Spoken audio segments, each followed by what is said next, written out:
I'm sure a lot of you guys remember the old ceremonial hunting tradition of eating the heart out of the first animal you kill. Meat from those organs are among the most nutrient-rich foods on the planet. You can get those same benefits your ancestors craved via convenient daily capsules from Heart and Soil. Find out more at heartandsoil.co. And remember, use code MeatEater for 10% off your purchase. There's nothing like snook hook sets at dawn or catching a tarpon in the moonlight. Find your next fishing trip made easy on fishingbooker.com and experience the magic of the Sunshine State or any other destination on your fishing bucket list. Book a blue water adventure in search of sailfish or go snapper fishing with the kids. With over 6,000 captains and trips to choose from, planning your next one just got a whole lot easier. Download the Fishing Booker app on the Google Play or App Store or visit them online at fishingbooker.com to book your trip today.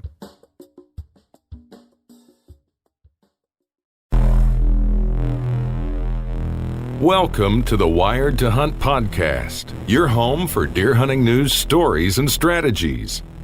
And now, your host, Mark Kenyon. Welcome to the Wired to Hunt podcast. I'm your host, Mark Kenyon, and this is episode 338. And today in the show, I'm joined by outdoor writer, TV host, and whitetail expert Greg Miller to discuss his aggressive approach to hunting deer across the country.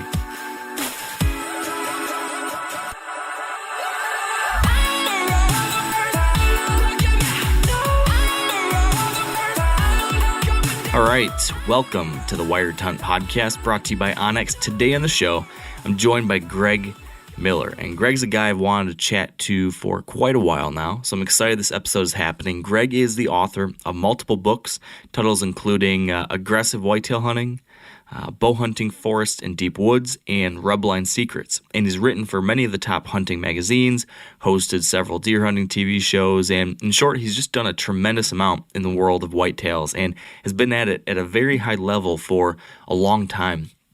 He just brings a tremendous amount of wisdom to the table. So having him on the show is a real pleasure. And in this conversation, I wanted to drill down into a variety of topics, such as what his form of aggressive whitetail hunting looks like, how times and tactics have changed since he first got into this whole whitetail thing, what his unique perspectives are on utilizing rub lines, which he really focuses a lot on, why he uses deer decoys so much, which is pretty interesting, and a lot more. So that's what we've got in store for you here shortly. It's good stuff. I enjoyed it. I hope you do too. But before we get to that, I did want to touch on a couple quick other things. First off, just want to give a big high five, shake of the hand, pat on the back to all of you who've been out there picking up trash on your shed hunting trips. I've been seeing tons of pictures with the Tines and Trash hashtag over on Instagram, and I'm damn proud of how many of you are getting out there and doing this stuff, cleaning up the woods. You're setting a great example, and you're inspiring me, and I'm sure a whole lot of others too. So kudos to everyone who's out there participating in Tines and Trash. Keep at it.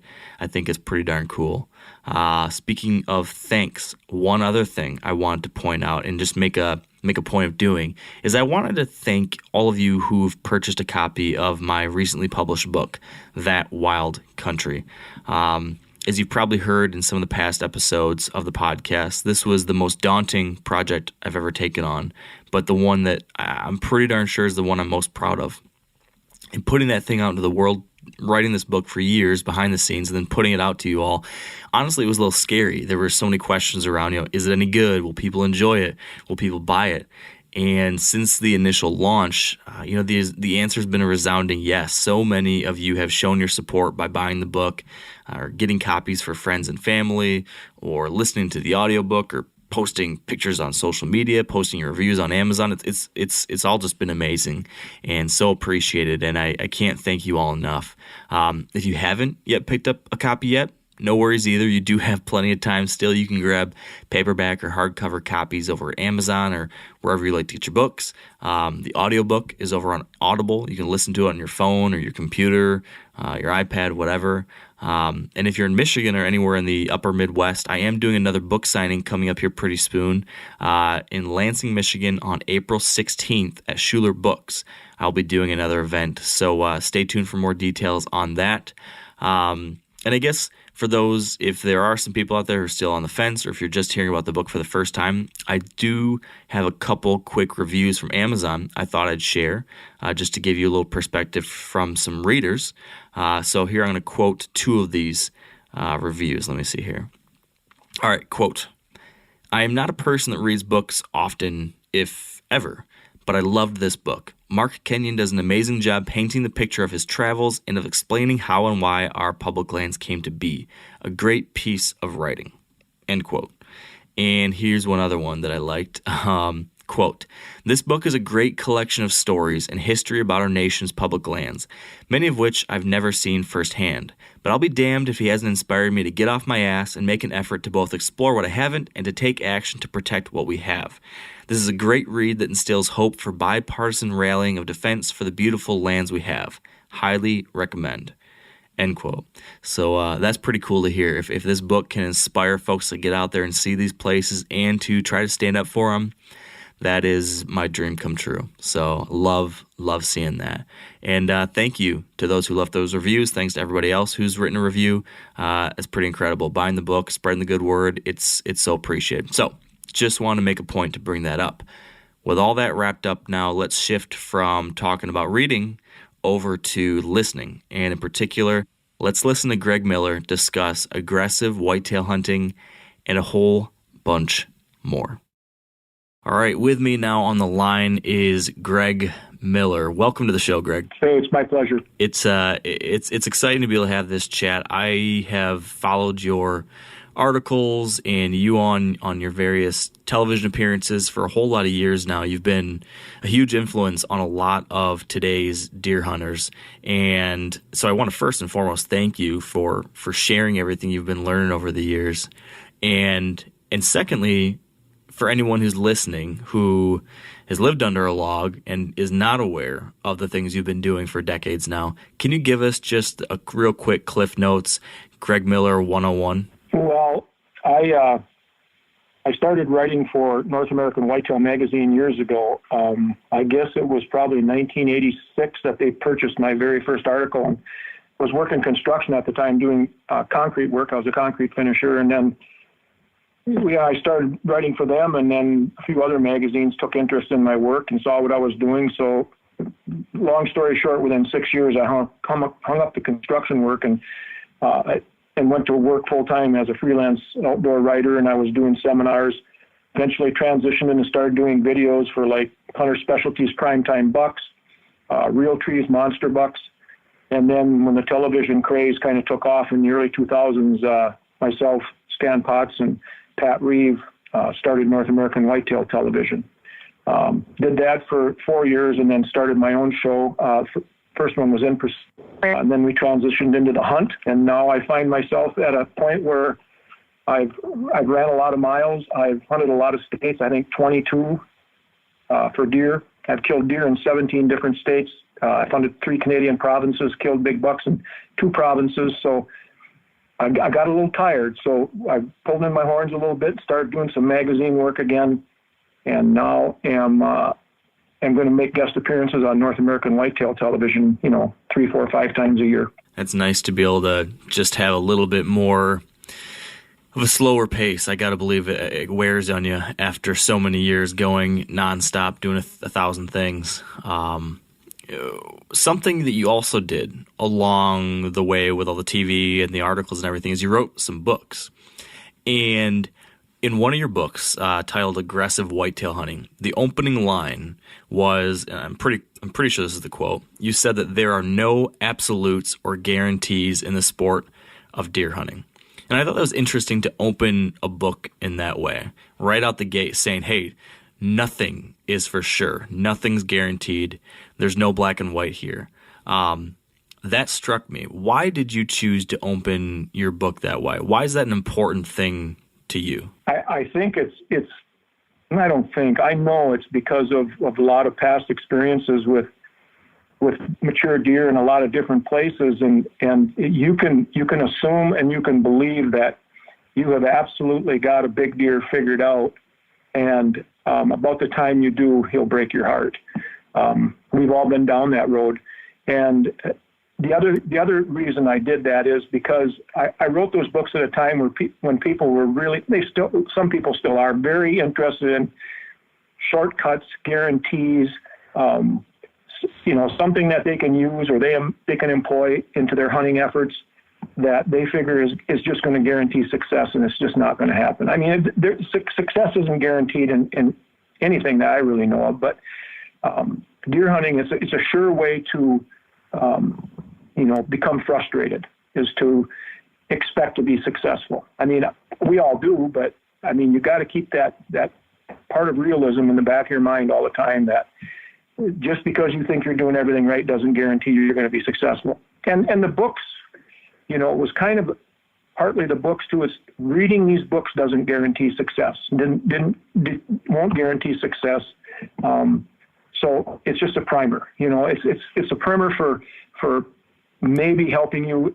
I always tell people, if I write a 15 or 18 chapter book and you learn one thing in there out of all those 58,000 words that I wrote for that book, if you learned one thing, then I've done my job. It definitely seems like it's still the case today that a lot of people, and I'm guilty of this in a lot of cases too, so I'm calling myself out here too. It's really easy to read a lot of stuff, to get a lot of information. These days especially, there's so much information out there, whether it's a podcast or YouTube videos or a TV show or a magazine or a book. There's more information than ever before. It's so easy to take all this information in, but I think it's a lot harder to actually take something from that and put it into action. How have you gone about actually learning something, whether it be from a resource you're reading or watching or from your own experience, and then actually taking that learning and put it into action? Like, can you think of any ways that you actually take action on or learn from these things? Because I think it's one of those things you just assume happens, but it's easier said than done. Well, first thing is I learned long ago, and because I wasn't a good deer hunter. I wanted to be, but I wasn't. I was getting busted. I wasn't seeing the type of deer that I thought I should be seeing with the way I was hunting an individual deer. I thought, this deer, I've got him pegged. And I had kind of developed a little bit of an ego as to, man, I know it all now. And the one thing I would really reinforce with people, regardless of how experienced they are, is deer hunters, is never assume you know it all. And but beyond that, then I started digging into, when I wasn't successful, I became obsessed with trying to figure out why I wasn't. And that was a huge, huge key in my, achieving a more consistent success rate was, okay, this deer duped me, he fooled me, he outsmarted me, but how? What did I do wrong, or what did that deer do right that kept me from putting him on the wall? And I think that was a huge thing for me in probably, I'd say going into the early 1990s, a long time ago, that I just knew I had to expand my learning curve even more. I had to acquire even more knowledge, and that was kind of tough for me to accept, because I really did think I knew it all, or I knew a lot. And it's never ending. You know that, Mark. It's a never ending quest to become a better hunter. And you've got to have that attitude that you can always be better. Yeah. And that's, I think, why so many of us love it so much, is because you've never reached the finish line. There's always more to figure out. Amen. I mean, I love challenges. I was, I'm that type of person that I don't get upset as much as I lick my chops and go, okay, you got me this time. Now I'm going to figure out how you did it, and we'll see what happens the next time. Not lick your wounds, not feel sorry for yourself, but keep your confidence level up, and just remember there's always a next time for you. But when a deer screws up, there isn't another next time for him. You've got to make all the right choices. Exactly. You talked about how so many of us get to a point where we think we've got it figured out. And oftentimes deer hunting can be very humbling when we're reminded frequently that we don't have it figured out. But I'm curious, you've been doing this so long and you've been an authority for so long. You've put a lot out there. You've told a lot of people, hey, this is a way to do it, or here's what I think about this or that.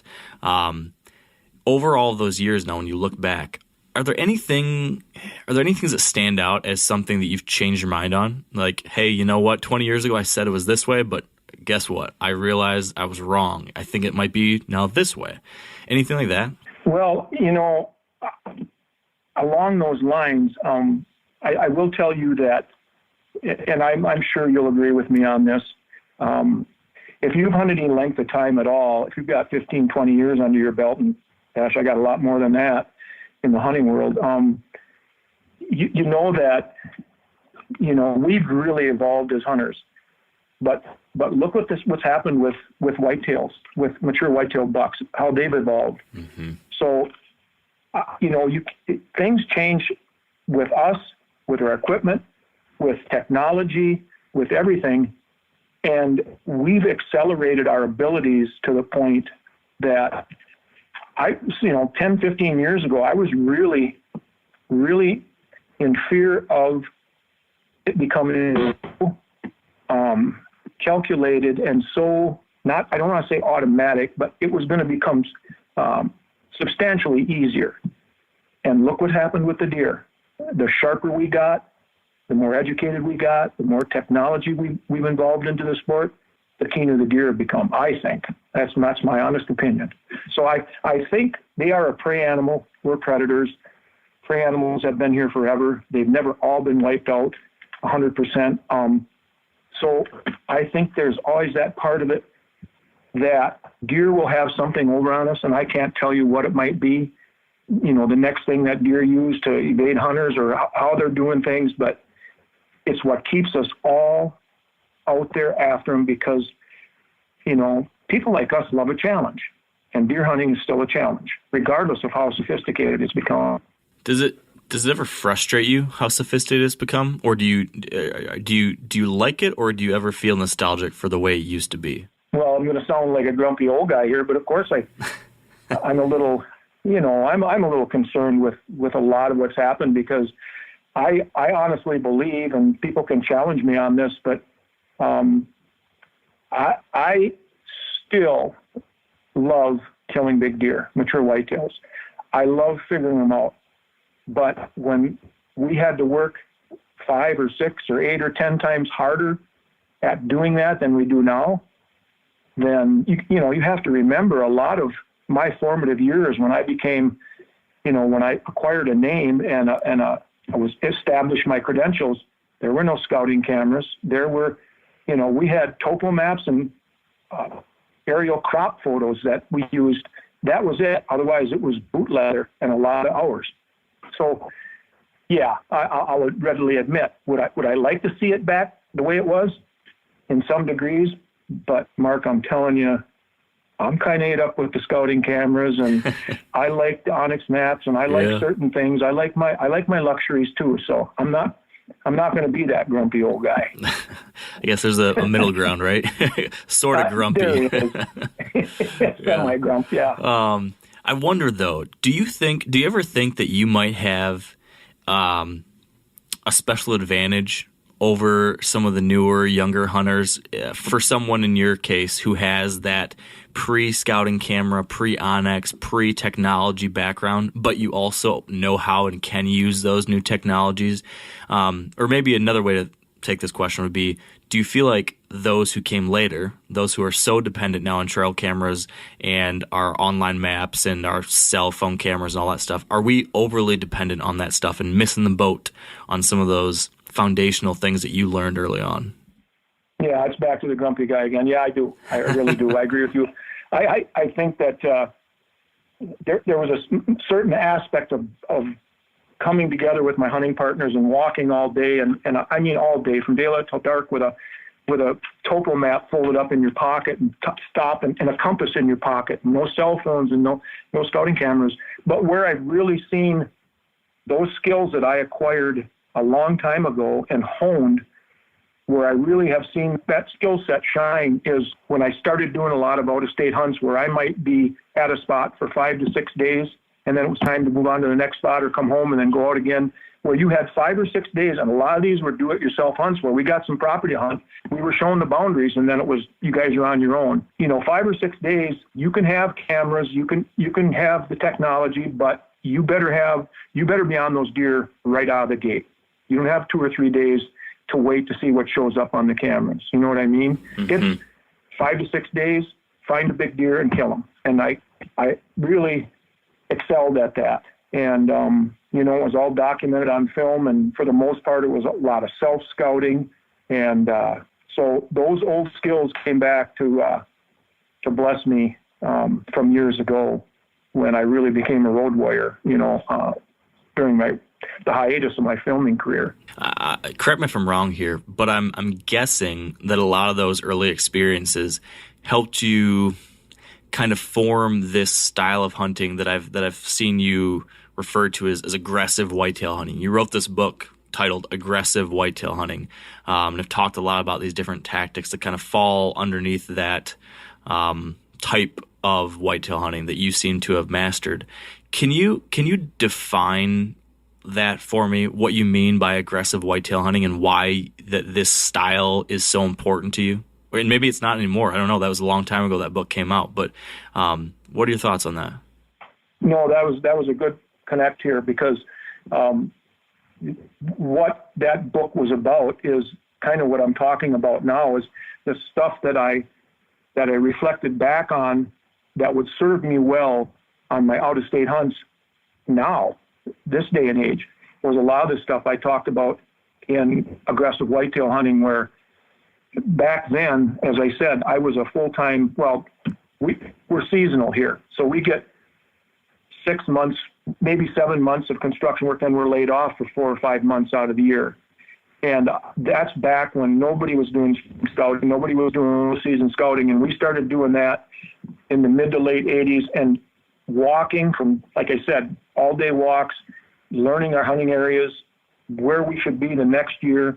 But a lot of that stuff that we learned back then is exactly why I've been able to rack up such an impressive success rate on out-of-state hunts with a very limited amount of time, Mark. So, yeah, there's some throwback stuff from that book especially that I feel strongly is still applicable today for people.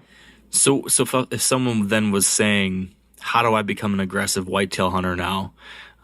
Would you be able to outline a few key things? Like, all right, if you focus on A, B, and C, of which we can go really deep into if we want, but if you learn to focus on these 3 things or something like that, would there be some way you could outline what this hunting style is for someone? Well, the main thing I think that, and back then I was hunting the big woods of northern Wisconsin, hundreds of thousands of acres of public land, but it was huge blocks of cover. So we walked a lot, and the only way to learn that country was to walk it. There weren't no ATV trails. There weren't even ATVs. There weren't 4-wheelers back then. It was legwork. And but being aggressive, the one thing that I've learned about white-tailed deer, especially what I learned up in that big country in northern Wisconsin and Minnesota, was there are hundreds of thousands of acres out there that are available to the deer. But mature whitetails especially, if they're undisturbed, they use relatively small chunks of cover. They don't use all of what's out there. They have their home ranges, and they're pretty much homebody. Was the biggest thing was we figured out that, it was a matter, and this applies everywhere. It's a matter, just as much a matter of eliminating bad country as it is finding good country. That can't be reinforced enough. So that the stuff you learn in the off season when you're doing this aggressive scouting, and the good thing about that time of year is you can walk everywhere and anywhere, and you don't have to worry about, man, I'm screwing this up for my future hunts. Deer have months to forget about being bumped but in the meantime, you've learned a lot. And that's the one thing, in talking with deer hunters, I'm still doing some seminars at some of these bigger deer shows, and has kind of gone away is, especially in cases where there's more real estate than just 1 square mile farming tracts or whatever, is people depending a little too much on technology, i.e. the cameras or, those sorts of things, and really getting out there. And how well do you really, really know your hunting area? And be honest with yourself. Do you know every square inch? And post-season scouting, in my opinion, early winter scouting is time to do all that. When the deer seasons are closed, the deer are back in their core areas doing what they're going to do later on. So we're right about in that time frame right now as we're talking, late February, early March when this comes out. How does someone do that? Because we talk about scouting a lot, and there's certainly like a scouting 101 where someone probably thinks, okay, I'm just going to walk out there, I'm going to walk around, I'm going to walk the edges of the fields, and I'm going to look for some big rubs, and they're going to call it good. How do you take not just the next step, but the 3 more steps to scout like a pro? How do you scout like Greg Miller? What's going on in your mind when you're out there? What are you specifically doing that's different than your average schmuck on the street? Well, it's going to sound like kind of a shameless plug, but the book's not in print anymore. But this leads right into my 3rd book. You talked about aggressive and proven whitetail tactics, but I've got a 3rd book, Rubline Secrets, which actually was my best-selling book of all. And that book was written from data that I collected, information I collected, evidence I collected during the off-season, where deer are making these rubs. Now everybody knows what a rub line is. Bucks rub along the routes they most prefer to use when traveling between bedding and feeding areas, period. They always have preferred routes. Those routes with the most rubs on them are usually the ones they use most often. You can figure out at that time of year, because you go out in the spring, you start walking, like you said, now until, it starts to green up. You can walk every square inch. The other thing is, people seem to assume they know where the big deer that they're hunting are bedding.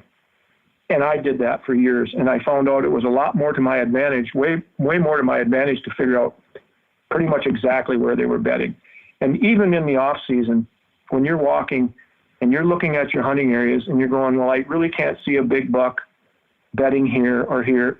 When you find those spots and you go, this looks like the spot a big buck would lay, it probably isn't. You might even bump the deer out of there that time of year, but it's not going to harm anything. It's so far ahead of the season. But I'll tell you a quick story, Mark. I was asked to do an article for Bowhunter magazine recently. In fact, it just came out, and it was about spring scouting. And I talked about a tract of land I had here that I had leased, and I had it for 3 years. And you know me, I mean, I assumed I knew every square inch of that property after that 3 years. And not only that, but I knew exactly what the deer were doing, where they were bedding, where they were traveling, where they were feeding. And I was in there the 3rd year turkey hunting in the spring, and I found a big rub. And as I walk up on this big rub, I see another one in the woods. And long story short, I end up following this rub line from the bottom of this steep wooded bluff all the way up to the top. And up on top is a flat shelf. And I can tell you right now, as soon as I got up there, I went, this is a bedding area. And we had a couple really good bucks on the property that time. There were a few blowdowns around the edge of this. In the middle, it was kind of open, and there were deer beds and deer crap all over in there. And I thought, well, they're bedding in here right now. This has got to be where a couple of these big bucks are bedding. And, fast forward to September of that year, and I killed a 150-inch 10-point that did exactly what I figured he would do, and I figured that out in the spring. And my son and I, Jake was filming me. We went back in there, and second day of our archery season in September, I killed him, like second hunt of the year, from what I learned that spring. That's amazing when it works out that way. Yeah, and it doesn't always work out that way. That's the other thing. I mean, people look at my successes and they think, wow, this is unbelievable. They have no idea. Well, some people do, about the failures. And, you and I could talk about that probably all day about there's going to be more heartaches than there are pleasurable moments. That's just the nature of the beast. That's the first thing that people especially when they elevate their standards, they have to accept that you just ratcheted it up a notch where you're going to go after 4, 5, and 6-year-old deer. Hang on, because it's going to be a heck of a ride. That is the truth. That is the truth. So there's going to be a lot more down times than up times. That's the nature of the beast. You got to learn to love that process, that climb. If you don't enjoy that, then you're in trouble. Yeah, there's something to be said about getting frustrated, though. Yeah, and I mean that in a positive way, because it just, if you're like me, like you, I'm assuming that it just makes you grit your teeth and go, that's not going to happen again. Give me more. Figure it out. Yes. Yeah. So let's talk a little more about those rub lines, because it's funny. I feel like the idea of using rubs and really focusing on them has come in and out of style within the hunting community over the last 2 decades. There's been periods where it's been raved about, and then people go back the other way and say, forget them, focus on something else. And then they come back in, and then they kind of come in and out. Right now, if I were to put my finger on the pulse of the hunting community, there's a whole lot more interest and trendiness around bedding areas than focusing on transitions and rub lines and stuff. So let's zero in on the rub line thing, because maybe that's an area that we're not getting enough attention on for a lot of newer hunters. When we're out there spring scouting and we come across a big rub, how do you, is the simple next step simply find the next one and walk to that, and find the next one and walk to that? Or what goes through your mind when you're scouting and you're searching for rub lines? What happens and what are you looking for, and how do you go about effectively scouting rub lines in a way that you could eventually use as a hunter? Yeah, that's exactly what you're doing. Is this a random rub?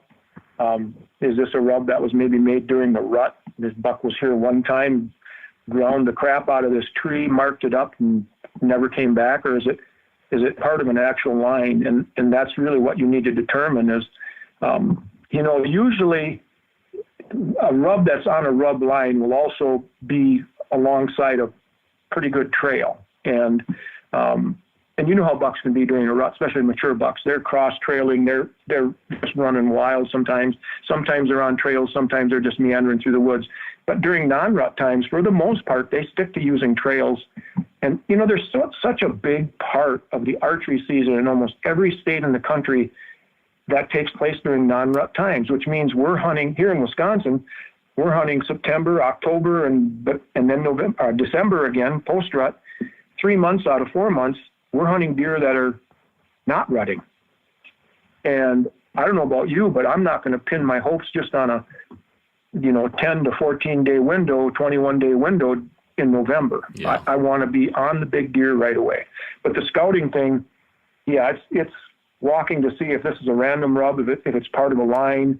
Every buck rub's different. Some of them are rub crazy. Other ones rub once in a while. Those were tough ones to figure out back in the old days. And but getting back to something you said, Mark, about the rub thing kind of comes and goes and the importance of it. And I think that's in great part due to scouting cameras, because now they can just find the rub and put up a camera and maybe a scrape, and people don't have to do much investigating.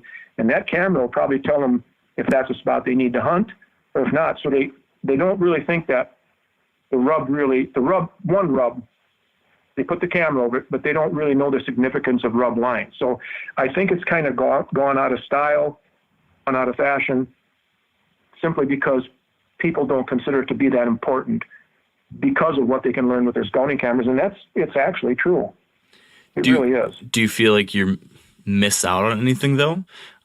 Is there some added benefit to taking that next step? Oh, absolutely.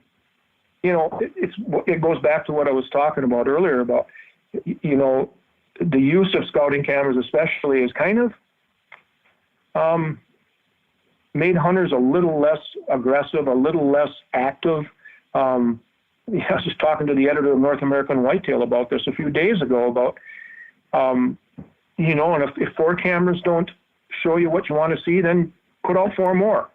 And we talked about how harmful that's become to hunters' chances when, especially early season, when deer are on top of their game, or during the October lull when big bucks are really, reclusive and shy and suspicious.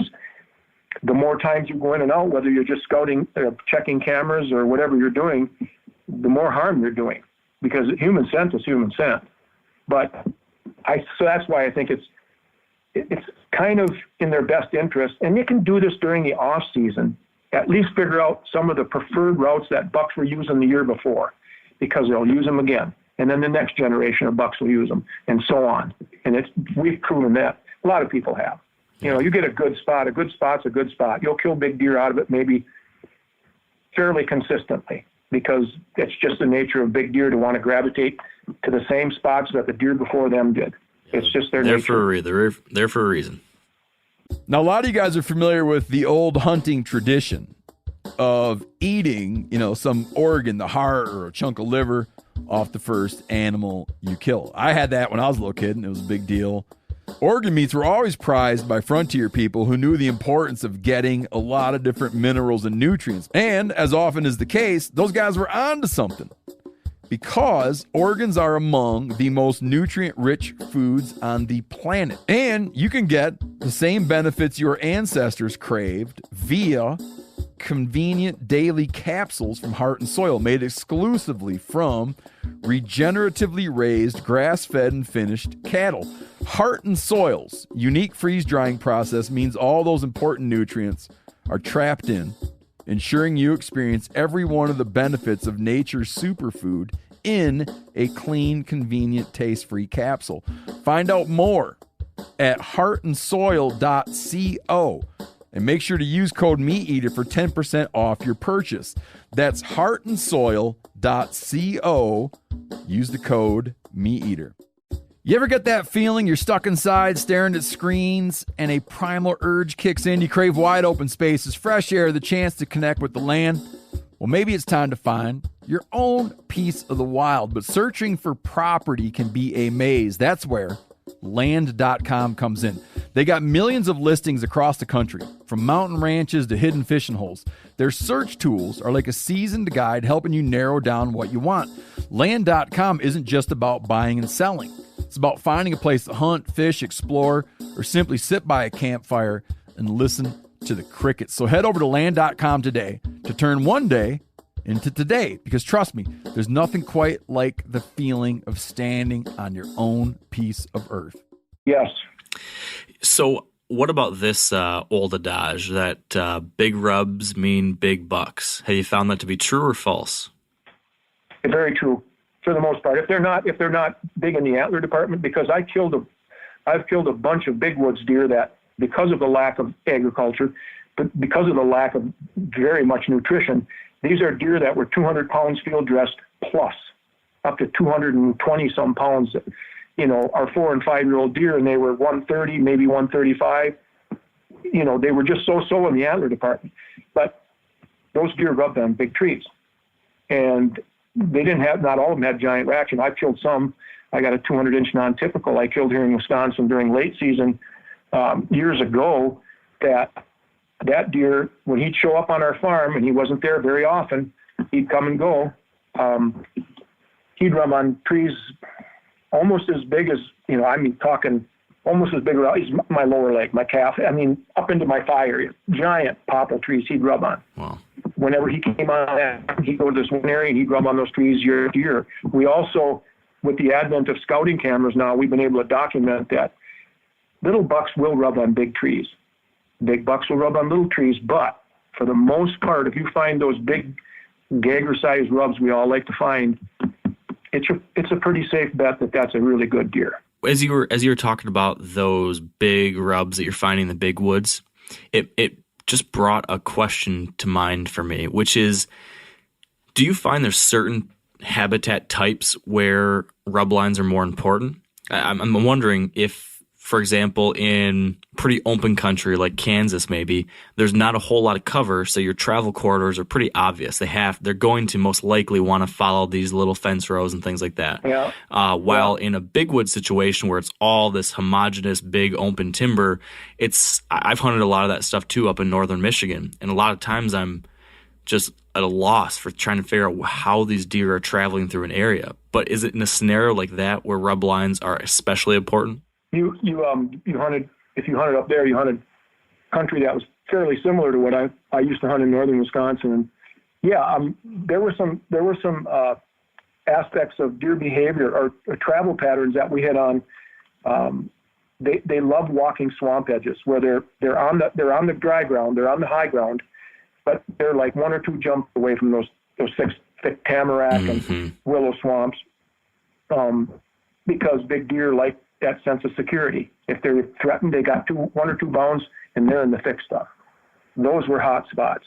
We also found that just ridge bottoms, sometimes along the sides of the hills, very seldom did those deer, big deer especially, did we find where they were walking right down the top of a ridge.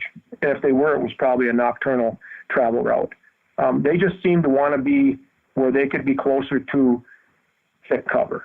And, the older the deer get, the more secure they want to feel. So there are some things to look for.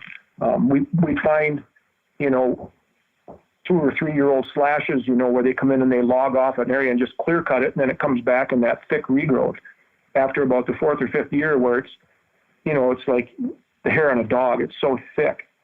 But deer would walk the edges of those things too. They want to be on the little more open side where they can see and use their eyes for travel, but they're only 1 bound away from being able to jump back into that slash. And there was a lot of logging going on up there, towards the end of my big woods hunting career, but we learned to use it to our advantage because the deer would be in there to feed, and then it would eventually get to a point where it would also serve as cover and food, and they were hunting hot spots, those slashes, when they were about 4 or 5 years old.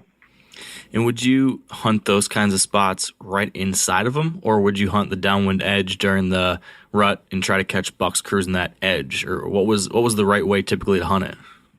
Well, back then we were tree stand hunters. We occasionally would build a ground blind, but there were no pop-up blinds. So we were doing just exactly what you said. We'd hunt those edges a lot, whether it was a swamp edge or a slash edge. And as the time grew near, do a fairly aggressive amount of calling, out into the slash or swamp to try and get them just get out in the, into the area where we could get a shot at them. Because I'm talking mostly bow hunting now, but we did employ some of that stuff for gun season too, because we can have a gun tag and an archery tag here in Wisconsin. So we're blessed that way. We can shoot 2 bucks a year here. Back on the rub thing, you talked about how these days a lot of people will see a rub or scrape and just throw a trail camera up, and never kind of take it to that next step. Do you now have a way that you use trail cameras in conjunction with rub lines? Like, is there a best way to do both? I'm curious just because I personally use a lot of trail cameras on scrapes, but I do not often factor rub lines into where I'm setting my trail cameras. Maybe that's a missed opportunity.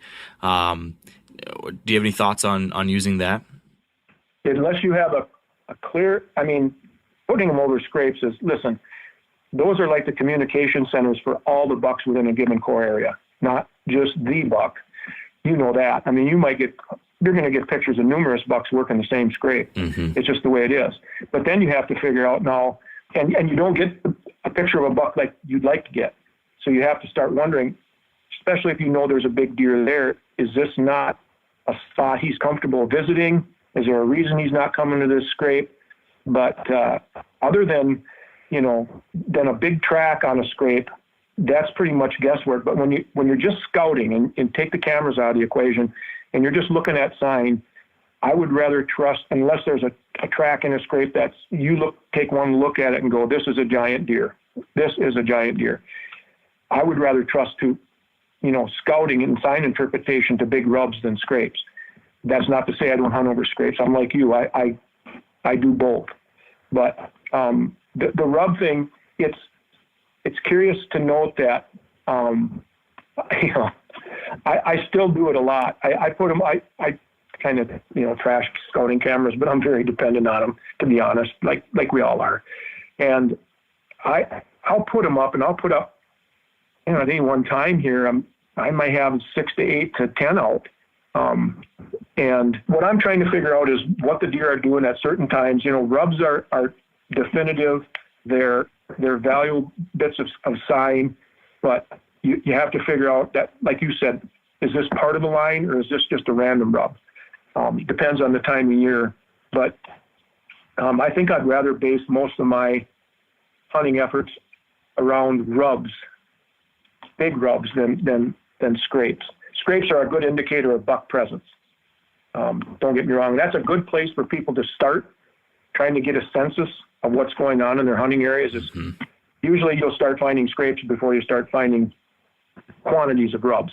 I think you'll agree with that. Yeah. Especially the more bucks there are within a given core area, the more competitive they are, the more competition there is, there's going to be more buck sightings, even in September. Yeah. Especially in October. Now, you talked about how scrapes are communication hubs. What about signpost rubs? I've seen you write about signpost rubs. How do those differ from just a regular random rub? And when you find one of these signpost rubs, how does that mean something different to you, or how do you act differently after finding that? Well, if you watch a big buck make a scrape, and I've had the opportunity to do that many times, the first thing they do usually when they walk up to especially a rub that's already opened, is they'll smell it. And then they'll usually lick it. So now they've smelled it to see who's been there. They mark it with their saliva. Then they start rubbing it. And if you watch them as they're rubbing, they'll spend almost as much time rubbing their forehead, their pseudoiferous gland in their forehead. Is that the pseudoiferous gland? Yeah. Anyway, they'll spend almost as much time rubbing that on the rub as they do their antlers, because that's the clear indication of who they are. That's how they mark these things, so that when they walk away after they're done, and people will tell you years and years ago when we first started doing the rub line thing, we'd always find hair in these rubs in the bark, embedded in the bark. And we were like, I wonder what that's about. Well, eventually I got to know Gordon Whittington from North American Whitetail and James Kroll, of course. James is a very good friend of mine. And they explained to me the whole process of that and why there was hair. It was from the deer's forehead. It's from their head. But they grind that gland into the bark to scent mark it.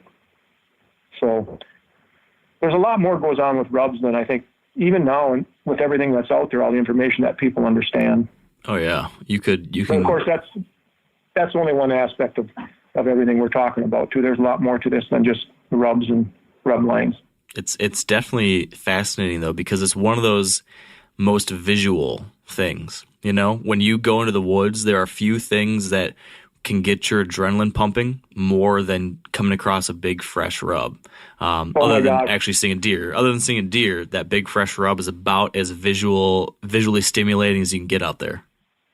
And that's exactly what got me so interested in them, years and years ago. The very first article I wrote for North American Whitetail, and I wrote it in 1986, and it appeared in 1987 issue, was on rubs, using rubs and rub lines for killing trophy deer. And up to that point, I don't recall ever seeing a strategy article that relied entirely on using rubs and rub lines as a way to ambush big bucks. Now, I'm just bringing that up because there was a lot of stuff that was misunderstood about them, I think, prior to that we had done personal research about and had the results to back it up. And so that's why I'm just gaga. I'm still gaga about rubs. And there's nothing, like you said, like walking through the woods and looking up ahead and seeing a big tree just all scarfed up. Oh, that big orange slash. You can't wait to get there. You almost find yourself running towards it. Yeah. What about this? These days, I don't know, the last maybe 10 years or so, it's become quite popular to use and to create mock scrapes. A few people, I've seen a few folks here and there make mock rubs. Have you ever done that, looked into that, considered that as something that could be a useful tool? Absolutely, because they relate to them almost as much visually. They see those things too. Deer have excellent vision, other than maybe not seeing, the color scheme that we see, but they have very keen eyes, and bucks are inquisitive. If they're not pressured, if they're just being themselves, and if I'm not mistaken, there's some isn't there some scent companies that are making the forehead gland? Yeah, I think so. Yeah. So it's feasible. I personally love making mock scrapes and doing that. And I've made mock rubs, and there's just something pretty cool about doing something yourself. And you say, this is where I want a big deer to appear. I want a big deer. Just doing something like that and having a big deer respond to it, I think is cool. Mm-hmm. It's kind of like calling coyotes, where you can fool them to the point where you can kill them. Yeah, it's calling in turkeys, grunting in a buck, bugling an elk. Any way that you can proactively fool an animal into falling into your trap is pretty satisfying. Yeah. Yep. So I do it every year. I've always dinked around with the mock scrapes, and you always get response. It's just a matter of what animals are responding. And I've had some that, I've got scouting camera pictures of some incredible bucks that I never ended up killing, but it's so cool to look at those pictures and go, I made that scrape and look what I got here. Yeah. So what's the scenario when you would do the mock rub? What, would it be similar to why you'd make a mock scrape? You want a buck to maybe stop there for an extra second so you can get a shot, or to stop in front of a trail camera? Is it that kind of utility, or do you use them in a different way? The thing with the mock scrapes is then after he works it, after a buck finds your scrape, then he works it, and then you rework it again and add a little more scent, and then he comes back and, he's figured out, I'm going to keep coming back here because I want to meet this guy that's monkeying in my scrape. And same with rubs. I think you create them. It's partly to try and get a deer to start rubbing on it too, but the next time he comes through that area, I can almost assure you he's going to visit that rub again. They just have to. That's the nature of the beast with them. They're so big on scent-based communications and visual communications with like the rubs, and trying to find out who else is in the area. There's probably a lot more of that goes on than actual confrontations, where they're just constantly smelling and finding out who's going where and who's doing what. So I've never actually shot one off a mock scrape, but I've sure had them respond to them. Do you think that this is the kind of idea that might help in? Well, let me say this a different way. I've got a scenario, and I think a lot of people probably have a scenario somewhat like this, where they hunt a small property, and for one reason or another, the deer are typically on the neighbors, and they only come over onto their side, let's say 1 out of 6 times. And you can't improve the habitat because you don't own it. So you can't plant food plots. You can't make some big change to the habitat. So you're stuck trying to just hope that buck's going to come across your way. Would this be one of those things you could do to proactively try to get him to come to your side a little bit more by getting kind of aggressive with creating mock scrapes and mock rubs on your side? And of course, you got to be careful to not overpressure it by doing that. But let's say you can do it in a smart way and create this false sense of competition that then encourages this deer to come check out your neck of the woods more often. Is that like a reasonable way to use this? Yeah, and you've probably done it, and I've done it, and I've had so success with it. It's excuse me. It sometimes can be really hard to lure a deer off adjoining property or off property you don't have permission to hunt onto your property. It kind of goes back to what I was saying earlier in the podcast about deer know where they want to be. They're living because they really feel comfortable there. But I would say, along those same lines, though, if you can get him to come over and investigate just one time, I have a very strong feeling that he's going to come over and investigate again. Whereas he may not have done it had you not had that mock scrape there or that mock rub. You know what I mean? It doesn't hurt anything. As far as the effectiveness of it, I haven't had great. Deer are where they are because they want to be there. And other than the rut, good luck trying to get them to leave that safe environment where they feel safe and, jump the fence and come over onto your environment. Yeah. But it doesn't hurt. Yeah. By the same token, it doesn't hurt anything to do it. I want to rewind. I want to go back to something we started talking about earlier, kind of a pivot off of the rubs, and back to this idea of the aggressive whitetail hunting, because I think that this idea we just talked about might be considered something aggressive because you're proactively doing something to try to change the future behavior of a deer. you wrote this book, Aggressive Whitetail Hunting, and that was, I don't know, 15, 20 years ago, something like that. It's more than that. Okay.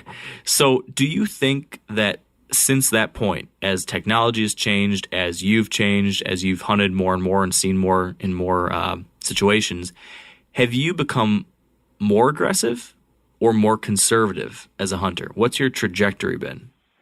That's a real good question. It depends on the situation. As I was talking about earlier, if I'm out of state and I've only got 5 or 6 or maybe even 7 days to get something done, I'm going to be the same old aggressive Greg Miller. But I'm going to do it. It's safely aggressive, or it's you've only got so much time. You can't be doing stupid things like walking through any place you think a big deer might be bedded, but you've always got to be out there doing something. We've got 2 places we hunt early season, western South Dakota and northwest North Dakota. And we do those hunts back to back. Then we do our own thing, beginning to end. We got 6 days in South Dakota and we got 7 days in North Dakota. And there's not much time where we're sitting around, shooting the breeze. We're out and about doing something. If it's just walking and exploring, and while we're hunting, glassing, because the country lends itself well to do that. But we're always doing something. We take a short break for lunch, maybe in the middle of the day, but mornings and evenings and afternoons, we're doing something. If it's moving cameras, it's checking cameras, it's scouting, which still is, there's a lot of land, 7,000 acre ranch we hunt in North Dakota, and we've hunted it quite some time. I've still never been on every bit of it. So there's always something to do. So yeah, around here, if I'm hunting here, I may not be quite as aggressive, but that's because I've got these deer kind of figured out, Mark. You know what I mean? Yeah. I know where I should be and when I should be there, and I know where I shouldn't go. And, that might change during the season when deer start doing different things though too. But I've got that all figured out. But when I'm a road warrior, I'm going to be a lot more aggressive then than I am here, quite honestly. Yeah. I feel like that is one of the important steps as a deer hunter you have to take when you eventually get to a point, and it's, you never get there completely. I think it's a hill you're constantly walking up. But trying to be at a place where the right times to be aggressive and the right times to not be. It seems like that's a really fine line you have to walk as a deer hunter, because when it's time to strike or when it's time to get aggressive, if you don't, you miss your opportunities. If you do at the wrong times, you blow it out, you screw it up. It's a real tricky balance you have to walk. For someone who's relatively new, who doesn't have years and years of the mistakes and the lessons learned, are there any kind of guidelines you can give us as to, hey, this kind of situation is go for it, this is go time, versus this is hang back and be a little more careful? I know that's pretty broad, but are there a few examples you can provide folks that might help illustrate that? Yeah, it is a broad stroke. It's during the early season, like the October lull when bucks, they just go underground, but boy, they're sharp. They're not being distracted by hot does, or they're not rubbing much, they're not scraping much. I'd say better err on the safe side. Early season, because of the foliage and everything, and the woods are so much thicker, that's a tough one to call too, because but you might get away with more. You might be able to jump a deer that time of year where you'll hear him, or you jumped him, you busted him, but he's not going to leave the area. That's one thing good about early season. They're just such homers then. It would take quite a bit, I think, to really push them out. But I think during the late pre-rut and the rut, I think people should just be, if your gut tells you to do something, I really trust my gut. And I think most good hunters, most people that spend quite a bit of time in the woods, or more than average amount of time in the woods, have got that sixth sense where they know when they should be out there, they know when they should walk certain places, and they know when they should back out and just maybe leave things alone. I think it really does come down to that. If you feel like you're maybe pressuring an area too much, I will almost certainly guarantee you that you're pressuring that area too much. Yeah. If it becomes a suspicion in your mind. Right, because So it's just a gut. we're probably always a little bit biased in our favor too. So if you get to the point where you're starting to think maybe you're doing it, you probably were overpressuring it a week earlier because you want to give yourself a break. That's very well put. It's very well could be the case. And I've written that almost word for word. If you feel like you're pressuring an area too much, you have been. Yeah. More than likely have been. Yeah. So are you, I'm not sure if you are aware of this kind of trendy type of hunting or not right now, but there's a growing collection of hunters who are really into getting very aggressive with their hunting in October, in particular around the October lull, by finding buck beds and buck bedding areas and getting in really tight to them with pretty mobile hunting tactics. So kind of doing the reverse of what you were talking about there. What are your thoughts on that? It's something that's pretty high risk, high reward. And I don't know if that's something you've considered or tried or done it and screwed up enough that now you don't do it. Any thoughts on that tactic, that idea? It's one of those been there, done that. I actually have. And I, in a way, I feel kind of not bad about it, but it was at a time when I was writing, just be careful, don't do this, don't do that. And I had a big deer that I could kill in early season. I was so confident that I knew exactly where he was bedding. This was in northern Wisconsin in the wilderness. And I got in so tight on that deer that I actually heard him stand up and shake, when they stand up and they shake themselves. Yeah. And I thought, what was that noise? And 3 or 4 seconds later, I saw some movement, and he just was standing. He was in some thick stuff, but I made out an eye and then an antler. And I actually heard that deer because he shook again then. And I went, that's what I heard. That's how close I was to him. I didn't kill him, but only because he took the wrong runway, if you know what I mean. It was the right runway for him, the wrong runway for me. But so I think it's one thing about doing that time of year. It's, some people might think it's a little controversial that you should never try and get in close to those deer, tight on them, like we were talking about. But other than doing that, I don't know how you'd kill them. And it's probably worth it. And that time of year, if you bust them out, I don't think they're going to leave the county. I don't think they're probably only going to run a little ways because it is so thick. You've got that going for you, and then just probably forget about it. As long as you back out and give them time to forget about it. Don't go right back in there. So you're saying that it is something that if you're willing to swing for the fences, that you think it's not a bad idea if you're willing to take that risk.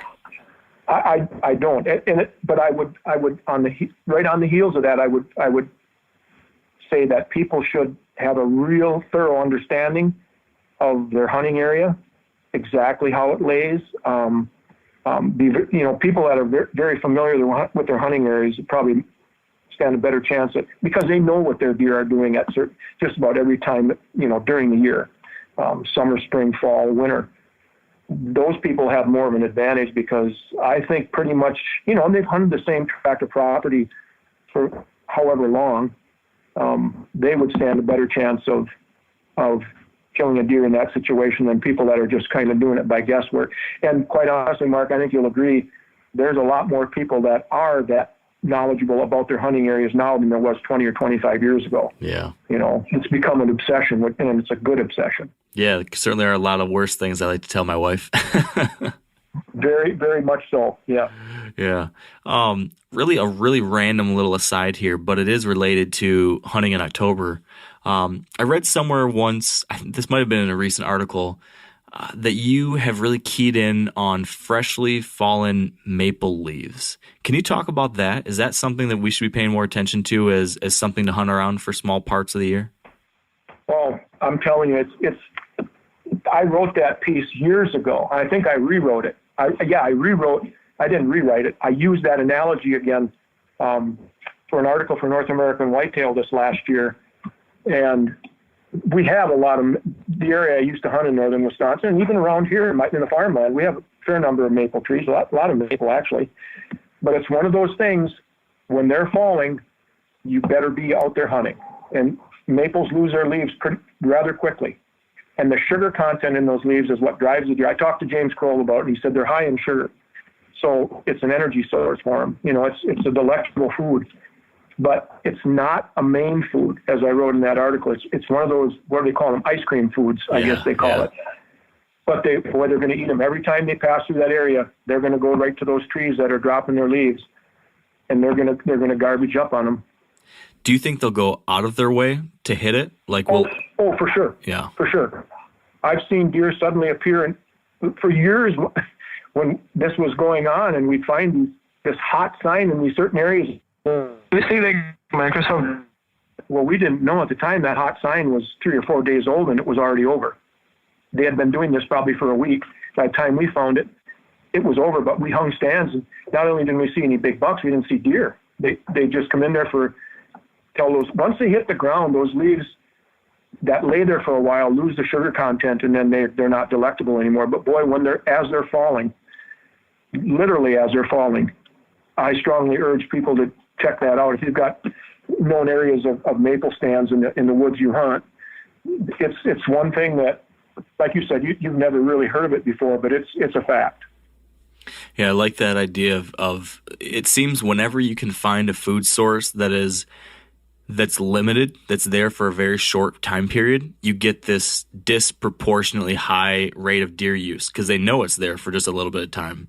It's like when the ice cream truck shows up, you know it's going to be there for 30 seconds, so every damn kid comes running in because they know that's their only chance to get it. That's a good analogy. I mean, it's kind of the same thing. It's a timing factor. You tell me those kids don't know when that ice cream truck is coming. And they know, they got it timed, just like the deer. Yep. They're in their element. They know exactly when those maple leaves are going to fall. They know exactly when the acorns are going to start dropping. Yeah. So it's just a timing thing. And that's one of those things, too, that I learned on my own, pretty much, a long time ago about the maple leaves. And it was a bit accidental, but, I never forgot it. Yeah. Yeah, those things, I think that's another thing that seems to separate your average deer hunter or hunter of any kind, but in this case, deer hunter, separate them from someone who's able to really, really be successful is noticing those things. The fact that you noticed that, you asked yourself, why did something happen, or why did I see these deer, or what were they doing here, that you noticed that was what they were feeding on, and then you stored that away in your mind for the future. I don't think that's as common across a lot of people. I know that I've had to almost proactively force myself to be more proactive. I have to remind myself all the time to pay attention to everything and then ask questions about everything and then think back on it again to make sure I'm learning from that and taking action on it. That seems to be the process, at least that I figured out. That seems to be the process of getting better is really observing, thinking, and then acting.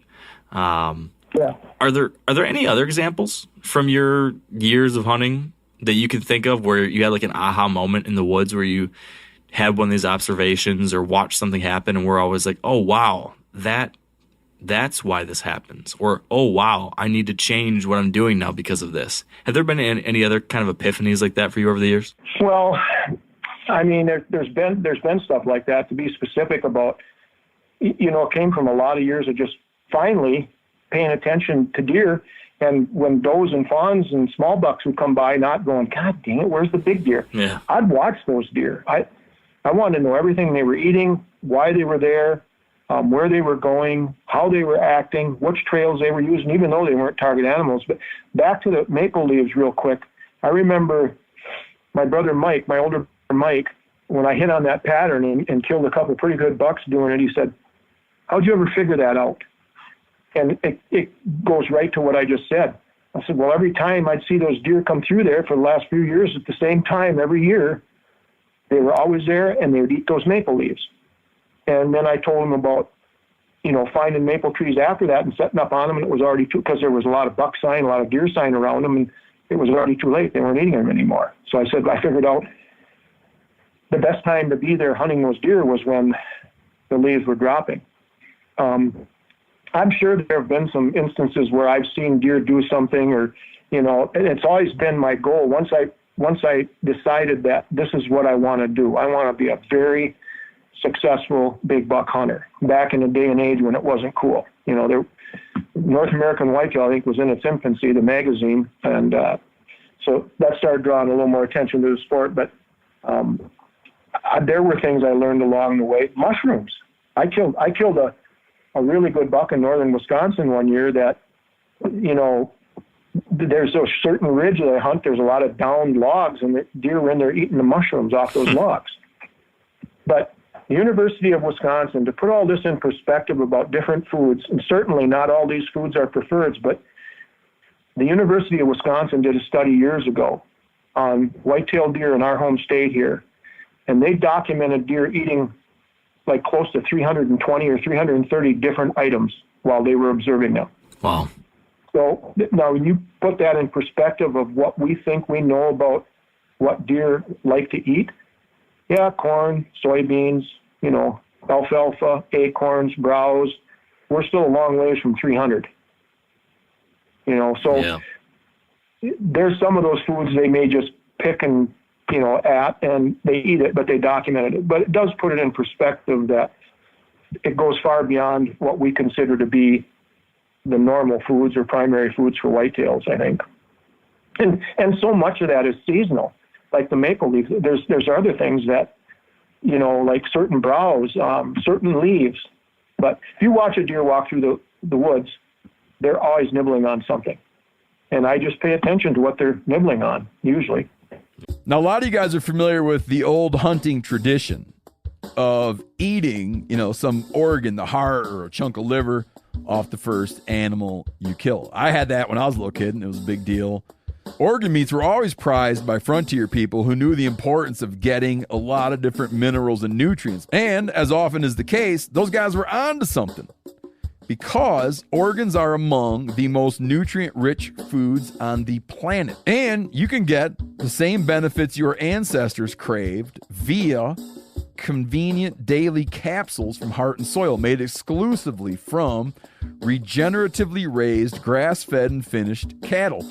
Heart and Soil's unique freeze-drying process means all those important nutrients are trapped in, ensuring you experience every one of the benefits of nature's superfood in a clean, convenient, taste-free capsule. Find out more at heartandsoil.co. And make sure to use code MeatEater for 10% off your purchase. That's heartandsoil.co. Use the code MeatEater. You ever get that feeling you're stuck inside staring at screens and a primal urge kicks in? You crave wide open spaces, fresh air, the chance to connect with the land? Well, maybe it's time to find your own piece of the wild. But searching for property can be a maze. That's where Land.com comes in. They got millions of listings across the country, from mountain ranches to hidden fishing holes. Their search tools are like a seasoned guide helping you narrow down what you want. Land.com isn't just about buying and selling. It's about finding a place to hunt, fish, explore, or simply sit by a campfire and listen to the crickets. So head over to Land.com today to turn one day into today, because trust me, there's nothing quite like the feeling of standing on your own piece of earth. What they're eating is so important in the early season, and a lot during October, and a lot in the late season in December. But if there's any time of year maybe where it's not quite as important, it's probably that pre-rut and rut time period. And tell me if you think differently, but I think on average it's a little less important, at least at that time of year. Kind of falling back on that theme of your aggressive mantra or your aggressive approach to hunting. Once we get to that time period, we're past the October lull, we're into the pre-rut and the rut. That's when most people get aggressive. Yeah. What does getting aggressive at that time look like for you? Well, what are the bucks doing that time of year? They're kind of nosing around, looking for ladies. Does, right? Yep. What are the does doing? Food and cover. So there you go. Yeah. Yeah, there are some places that, you get these cruising bucks. You can have areas that during the rut, when the bucks are cruising, there's certain areas they use year after year, generation after generation, that are just absolute cruising spots. But food still plays a very important role in the rut, but only because then you're actually hunting antlerless deer, which I hate. I think we all do because, we get picked off way more by does and fawns and small bucks than we do mature bucks, let's be honest. It's that old nanny doe. Oh, my gosh, and more big bucks have been saved by does than we care to talk about or even think about. Mm-hmm. I can think of dozens that have, survived just on my behalf because of a nosy or suspicious doe. But it's still a food thing. It's just that I think the mature bucks are changing the way they're relating to their surroundings. Yeah. To get to where the does are. And during a rut especially, they'll come into a feeding area and maybe they'll just circle to the downwind side. They're not interested in eating. They'll just circle to the downwind side, sniff out the antlerless deer that are there and go, nothing interesting here, I'm going to move on. And we've all seen that. When they're cruising, walk, stop, sniff the ground, sniff the air, walk, over and over again. They're just cruising. They're not interested in eating. They're just interested in one thing. And they know where to go to find that thing. The pretty standard approach, if I had to oversimplify what the hundreds of different deer hunters I've talked to say, if I could just boil it down to the simplest of things, you would say maybe on average most guys or girls during the rut are hunting either downwind of bedding areas or food sources or some kind of pinch point during the rut. And you kind of lump 98% of all hunting tactics at that time of year into one of those buckets. Do you do anything different than that? Is there anything outside of that you think about or add to the recipe during the rut when you're getting aggressive with it? One thing we haven't discussed is I hunt over a decoy a lot. I've killed some of my best deer over decoys, and if there's a way to put a decoy in the mix, I'm going to do it. But if it ain't broke, don't fix it. The two strategies you mentioned, Mark, they're just so proven and they're so effective. And, I also throw in some calling, if there's a time when rattling and grunting can be employed and you can do it too much, but it's also going to provide you with chances. Eventually it's going to provide you with chances or a chance you wouldn't have had you not used it. Same with the decoy. I've pulled hot bucks away from hot does with a decoy. Wow. That in no way, shape, or form would have come over and committed suicide had I not had that phony deer out there. Walked right away from, I didn't come far, but they were out of bow range initially, and they came over to challenge this guy that seemed to want to acknowledge him. The decoy is just standing there, and it seems to really irritate those bucks that it's not responding in any way. It's not doing a head bob. It's not turning its head. The less it moves, the more it seems to make them mad. Yeah. So, but yeah, the random calling during the rut and the pinch points and doe fawn areas, any place that antlerless deer are using, feeding areas, the edges of doe fawn bedding areas, all good. Those are the go-tos. I think they have been for a long time. Yeah. I think they will continue to be. I guess a lot of it comes down to executing on that, though, because most people know what you're supposed to do at that time of year. Probably the harder thing is getting the small details right, so knowing exactly where the right spot on the downwind edges to set up, and then pulling it off, spending the time, getting up on time, being out there, not creaking the tree stand at the last moment. Those little things probably are what separate the wheat from the chaff. Yeah. We talk strategy and we talk, game plan and all that, but there's something to be said for exposure. Just being out there, especially that time of year when the bucks are doing it. The old saying, you can't kill them if you aren't out there, and that's so true. And yet people just, it's gotten better. People know they need to be out there now, but it's just so true. I can't stress enough that we get that little window. Fortunately, I get kind of a broader window because I'll probably be doing 2 or 3 different states and maybe a Canadian province during the month of November. And, the rut's going strong the very last days of November. Like South Dakota this past year, I killed a good buck over a decoy, and I think it's 28th of November, and that deer the rut was just going crazy. And the week before, I killed a giant deer in Saskatchewan, and the rut was just starting. It was really going up there. So, I get that luxury of hunting different geographic locations and getting almost a full month of rut hunting. But there's nothing like exposure. During that month, I'm going to be in a tree somewhere or in a ground blind somewhere. And that's the whole key to this. Kind of along those lines, that's usually one of the things that's easier said than done, though, for a lot of people, especially if they're just getting into it. They hear, oh, yeah, I should take my vacation during that time period. I'm going to sit out there all day, every day, and I'm going to, put in 12 straight days or 14 straight days, or maybe it's 5 straight days, whatever it is. People quickly will find out that's not as easy and not even as fun sometimes as we imagine it's going to be when we're sitting here in February dreaming about the rut. Can you just talk a little bit about maybe some of the things you've learned over the years about the mental side of hunting at that time of year? It's geographic location as far as being out there, trying to be out there as many days as humanly possible during the month of November. For me, maybe even, October can be good too. I've killed some of my better deer that last week of October as well. But then it's pre-rut, and they're on rub lines, and they're very predictable as far as where they're going to walk, not when, but where. The thing is, taking the vacation and for the average working person, which I was for a lot of years with my construction job, you don't get the whole month to run and gun. So this is a very interesting, I'm glad you brought this up, because the timing of the rut, and maybe you'll agree, maybe you'll disagree, but I think it's so up in the air anymore. It just seems like we don't, at least here in Wisconsin and a few other places I hunt, you never know when that peak week is going to be anymore. It used to be, seems to me anyway, that it used to be later here in Wisconsin. Now it seems like it's earlier. That's just me. South Dakota, where I killed that deer last year with bow and arrow, that's later than normal out there, I think. I could be wrong. I've hunted out there for 12, 14 years, but it's just tough. You can look at moon phase, and I don't know. All of this plays a factor. Weather is a huge factor.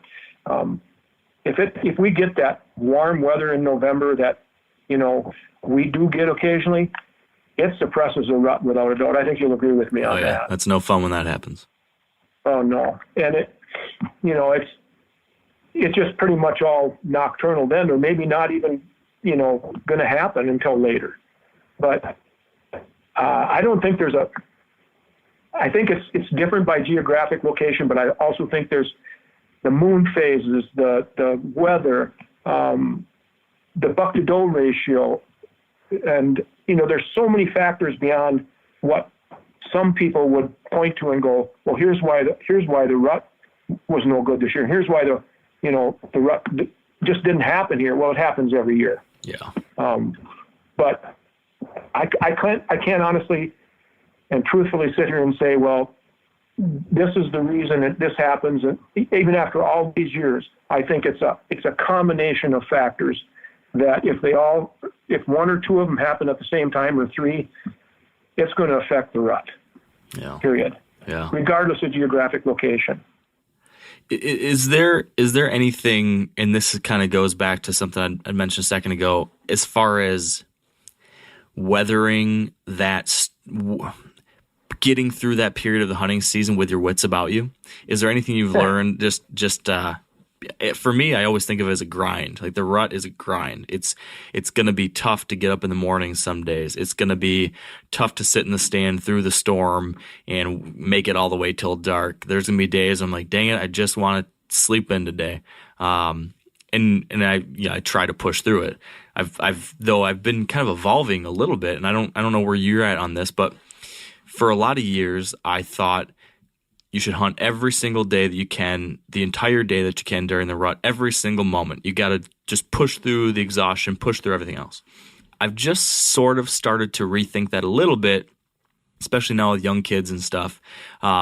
Maybe it makes sense to sleep in, maybe choose a day and say, you know what, I'm going to sleep in today and go out to hunt at noon instead, because that half day rest and extra time with my family will make me that much more focused and that much more effective of a hunter the next 6 days, because that I gave myself that, and that's going to make me better because of it. Do you have any thoughts on that? Have you gone through those same ups and downs and questions as you've hunted the rut over the years? Yeah, absolutely. I mean, it's even more, as I've gotten older, it's it's become even more difficult to do that grind, and it is a grind. Now that I've slowed down on the production end and it's just picking and choosing some really good hunts to do. And of course, a couple of those are going to be really good early season hunts that have been reliable for us in the past, but I'm still basing the majority of my hunting activity around the rut. It's a time of year we all wait for. We can't, that 3-letter word does more to stimulate guys than the other 3-letter word. I think something like that. You're probably right.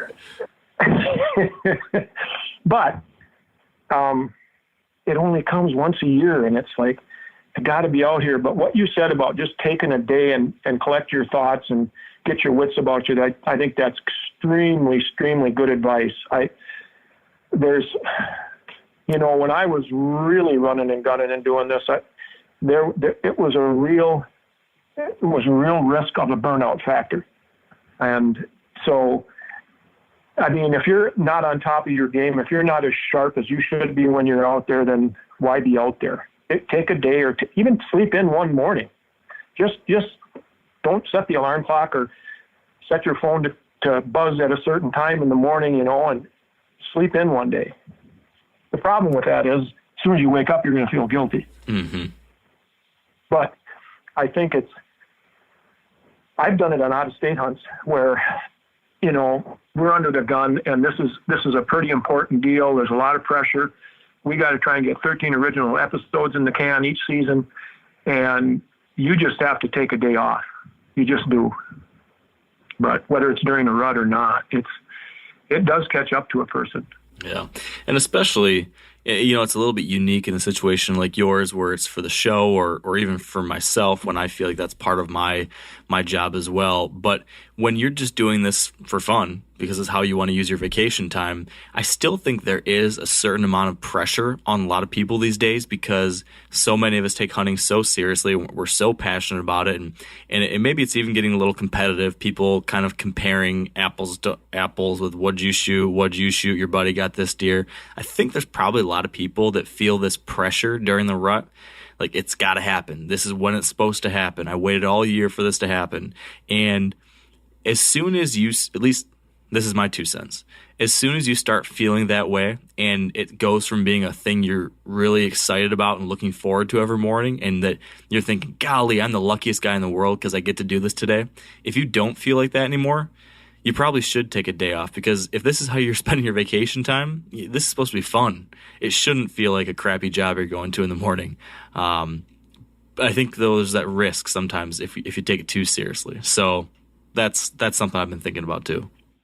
Yeah, and that's very well put, Mark. If it's just become a grind and you're really not having fun, but it's also, you get to that state with your, on the mental side of it, because you're tired and you're burned out and you can recover. Just taking one day off has worked wonders for me. You said it helped you. Mm-hmm. It's just one day. It's just one day. And then you'll be ready to get after it again. It doesn't take much, but it takes a little bit longer than that now for me, but not much. It's still great. I think it's just so cool to have done it as long as I've done it, and it gets to be that time of year, and taking a day off is hard. Yeah. That's great that it still gets you excited and amped to be out there. I'm glad to know that that it's still just as powerful of a thing for you as it was 30 years ago. So that's pretty cool to know that it's not going to get old. No. And I've been blessed. I've done it more years in more places in more situations, different situations than most people ever will. And like I said, I'm blessed to have been able to do that, but it's also, when you do it to that degree, the burnout factor becomes way more of a possibility than just say, the average deer hunter. And by average, I don't mean to demean anybody. It's just the guy that hunts, the same tract of land day after day. And that's the other thing is, if you're hunting the same tract of land, maybe you need to take a little time off, because if you're putting that much pressure on the deer herd as a whole, maybe you should just stay out of there for a day and let them regroup too. Yeah. not just us; it's the deer that we're putting the pressure on. That's a good point. I want to pick your brain on one more specific tactical thing, and then we should probably wrap this up because I've kept you here a long time. But you mentioned decoying, and that is something I actually reached out to Pat Durkin before this and just mentioned that we were going to chat and asked him if there was anything that he thought that I should ask you about, because I know you guys have known each other and worked together for a good number of years. And he brought up two things, and one of them was decoying, the fact that you are a little bit unique in how often you use it and how effectively you've used it. And I've actually saw in one episode of a show of yours, and maybe you've done this other times, but I thought I saw this and thought it was pretty interesting. You were actually set up with two decoys. You were in a fence row, and you had a field on your left and a field on your right, and you had a buck decoy in the left side field, and you had a buck decoy in the right side field. I thought that was pretty unique, and it made sense in the situation. I'd really like to hear a little bit more about that kind of situation and other situations where you use decoys, and how you do that. Well, that situation, that's interesting. You should bring that up, because when I signed the deal with North American Whitetail to do X number of hunts each year, the executive producer and the guy that's running the show, a guy by the name of Layden Forrest, asked me if they wanted to flash back to two of my earlier hunts, two of my favorite hunts all time from the days when I was with North American Whitetail Television, and that's one of the hunts I picked. Wow. And that situation, Mike Clerkin was filming me, and Mike's made his way around the industry now and become a name for himself. But we were on this rut hunt in Illinois, and it was happening, and we just couldn't get anything close to us. And we found this setup there was a winter wheat field on both sides of this brushy fence line, and there was one lone white oak or red oak that was perfect for our tree stands. And so we got our stands up, and Mike says, "So where are you going to put the decoy?" And I'm like, "Well, if I put it on that side and the buck comes on this side, you'll never see it." And I said, "If I put it on that side, then the same thing will happen if he comes on this side." And Mike said, I said, "You don't happen to have a decoy in your truck, do you?" And he said, "I do." I said, "That's problem solved." I said, "We're going to do something I've never done before, just in case that, because they were just pounding this winter wheat, both sides of this brush line." And I killed that. It was a 6x6. I'm sitting in my living room right now. I got him double pedestal mount because I killed a giant deer with a muzzleloader that same year in Illinois, and I got him both on one pedestal. Wow. But yeah, I'm sitting here looking at him. It was a 6x6 typical. It was probably, I don't know, 10:30 in the morning. He just come cruising, and he all by himself and kind of on a lope, and I got his attention with rattling antlers, and I blew on my grunt call, and game over. He came right into the decoy. But had we not had the one out on that side of the brush line, he wouldn't have seen it. He hadn't any reason to, come up there by us. But yeah. So how are you specifically setting that decoy up? What's the angle? What's the distance? How are you thinking about the wind when you set it in position? I'm curious about the details there. Well, the wind, obviously I want the wind blowing from the decoy to me as much as possible. Quartering wind could be okay. But one thing I've noticed, and I don't know it all, but I've been decoying longer than just about anybody I know. And that bucks typically will circle to the head end of a buck decoy. They want to be looking that thing right in the face. So what I do is I put it out about 20 to 25 yards, facing either directly at or slightly quartering towards my tree stand, so that when the buck circles around to the head end, it puts him between me and the decoy, which means he's 15 to 20 yards, chip shot. Yeah. And then he'll stop. The first thing he'll do is stop and turn his head and look at the decoy, which gives me my opportunity to draw my bow and smoke him. It's pretty simple, really, but you got to remember that a doe decoy, typically they'll circle to the tail end because they want to sniff, So I've not really used a doe decoy much at all. But I will tell you this too. I queried North American Whitetail magazine for an article I'm writing for an early issue this year, and it's about early season hunting, of course. And I've killed 2 velvet bucks and another mature buck over a decoy in September. And one of the bucks, I'm looking at him here in my living room in another mount. He's a 170-inch deer that, without a decoy, it was September 7th, I think I killed him. These deer were coming out to an 80-acre alfalfa field, and there were a dozen shooter bucks in the bunch, but they were all over that field. And we watched it a couple evenings prior to the season, and it's like, how do we go about? So we put a couple round bales out there, had the rancher put a couple round bales out, and we put a ground blind in between them. And we had deer all around us. Nothing came within range. So the next night I put up a buck decoy, and this buck and 4 other bucks came out of a river bottom a quarter mile away and came all the way across the prairie, and some of the best footage we've ever laid down. And he came right to the decoy, and I killed him. I mean, he's got 17 scoreable points, basic 6x6 mainframe, just a brute of a deer. But the night before we saw him, and he was challenging every buck that came into that field, this big deer would challenge. So the next night I had the decoy with us. So what's the scenario? And I think I'm picking up on what the scenario is, but lay it out clearly. The scenario in which you would pull out a decoy in the early season. Well, for one thing, that first evening we sat there, Mark, I noticed that they were not just that biggest buck. There was another big buck, and there were a couple other bucks that were big but built different. There was a lot of pecking order stuff.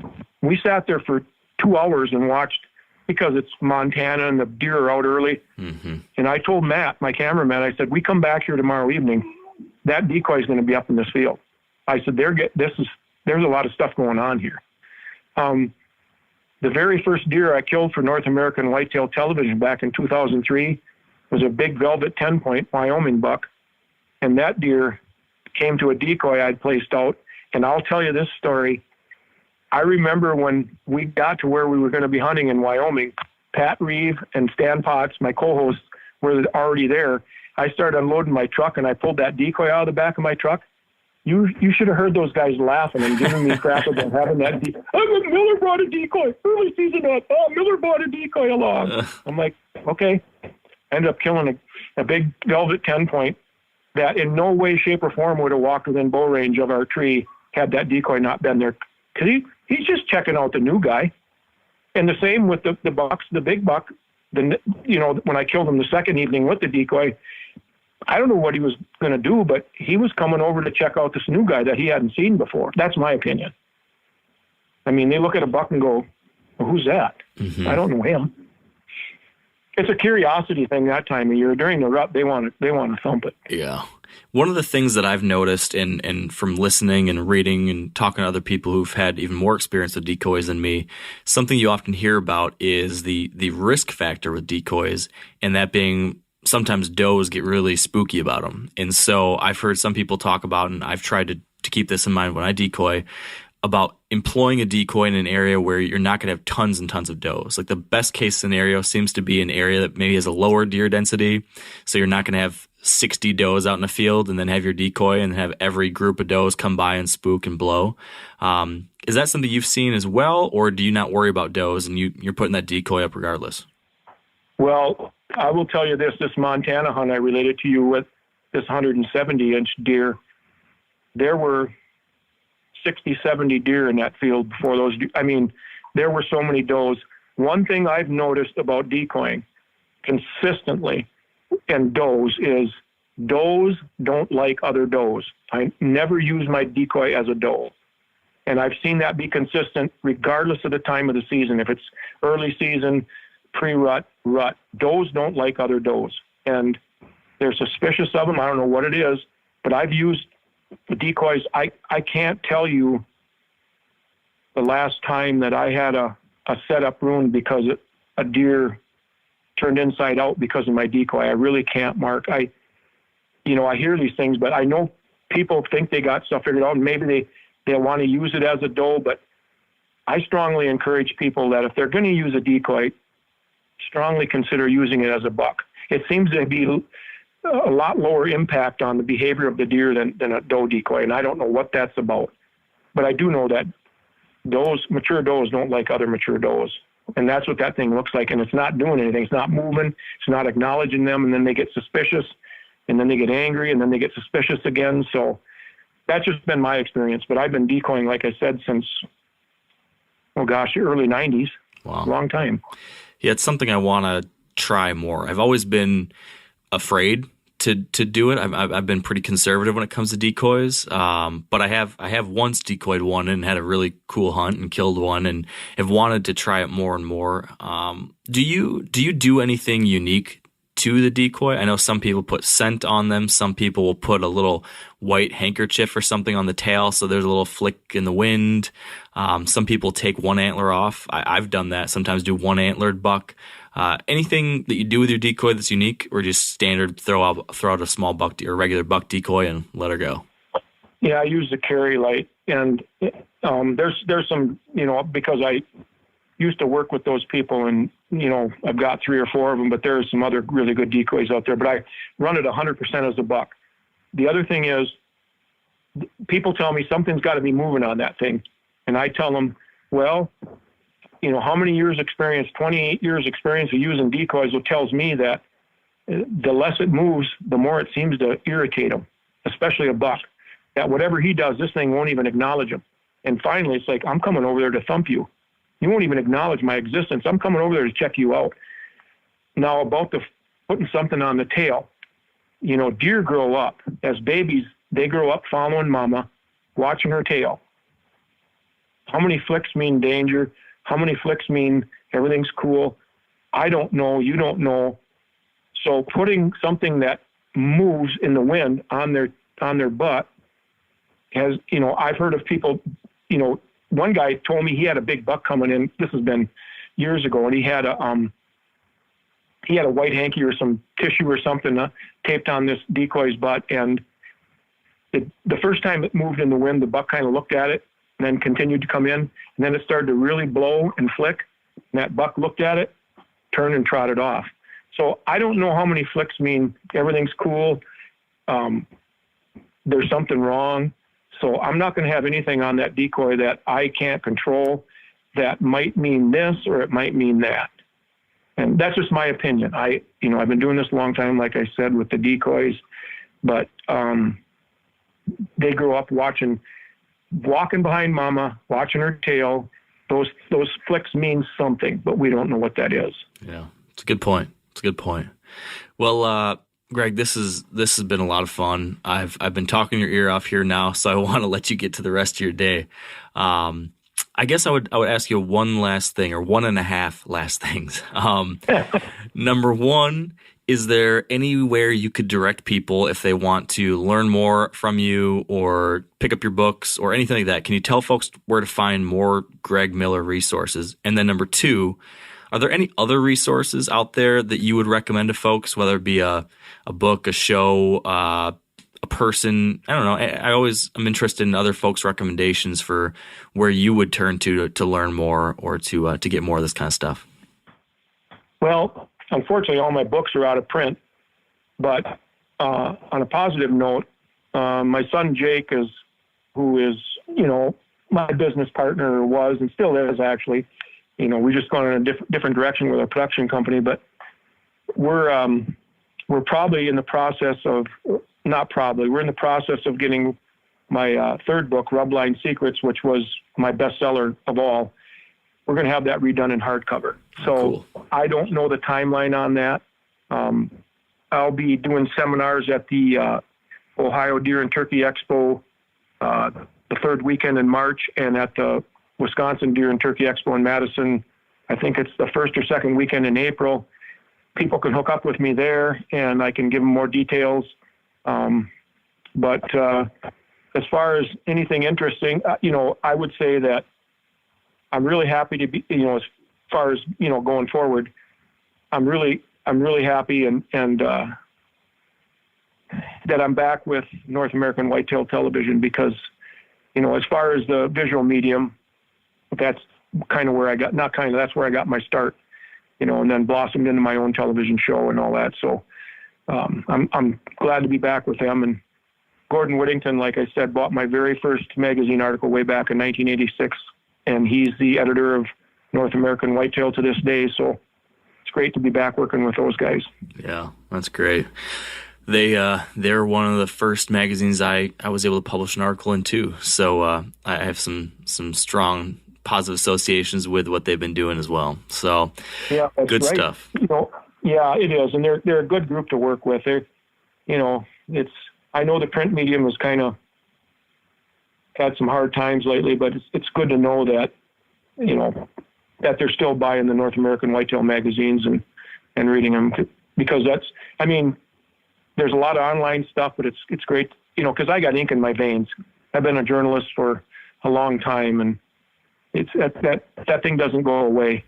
Yeah, I still love having the physical copy as well. I got a stack of them sitting right next to me. I can put my hands on them right now, right next to me. So it's still nice to be able to open a page.